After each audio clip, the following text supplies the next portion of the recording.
Yeah, I'll defer to the Attorney General because we were very animated about it a moment ago, and then I'll add my voice as well. Yeah. Our hearts go out to all the families impacted. Tragic loss of life.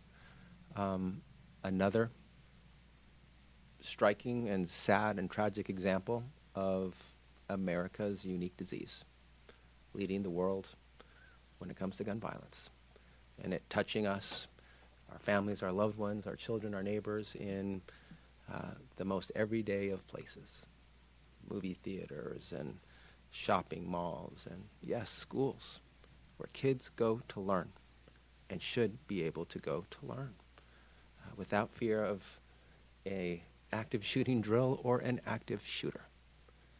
So we've seen too many of it. None of it's acceptable. None of it's normal.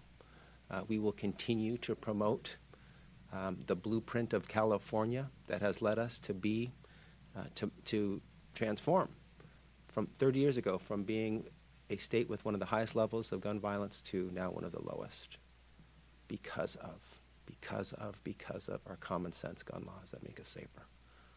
If others did that, we would be safer. The federal government, other states should do what we have done. But again, my heart goes out to the families on this tragic day. All gun violence tragedies are something to mourn, but certainly when you go to a school, when it includes a school and children, it's just particularly painful as a dad.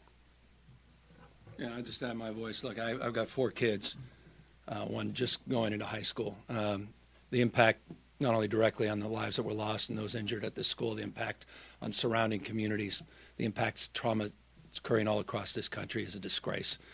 The commentary around this is so familiar, it's exhausting.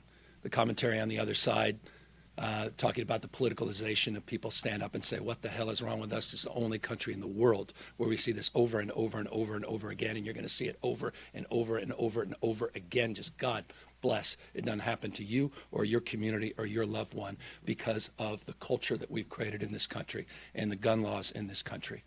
In 1989, and Rob Bonta is exactly right, in 1989 the state said enough because of the tragedy of a school shooting in Stockton that led to the modern gun rights movement in many respects in this country. And that's when we did the first assault weapons ban in the United States of America. It led to the national ban. Now you have federal judges like Judge Benitez, that are throwing out those laws and those rules that have been enacted in this state. Decades and decades of leadership, throwing them out on constitutional grounds under this Bruin construct. It's a serious moment in America. It requires serious leadership. And you do not have that from the other party. I mean, you had a nominee for president of the United States that almost lost his life from a member of his party to an assassination, and no substantive conversations around gun safety. No real conversations around background checks. No conversations about assault weapons ban. Large capacity magazine clips. Attorney General talks about bump stocks.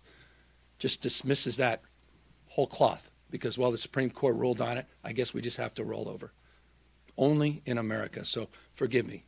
That's a father of 4 talking. It's a guy who grew up in California talking. Someone proud of the leadership of the state, the Attorney General, the legislature that's led the nation. And we don't think this, we know this. Gun safety saves lives. We are not talking about confiscating guns. We're talking about common sense, overwhelmingly supported by Republicans, not just Democrats, that are being denied because of the ideologues in the Republican Party and the ideologues increasingly in the federal judiciary. Governor,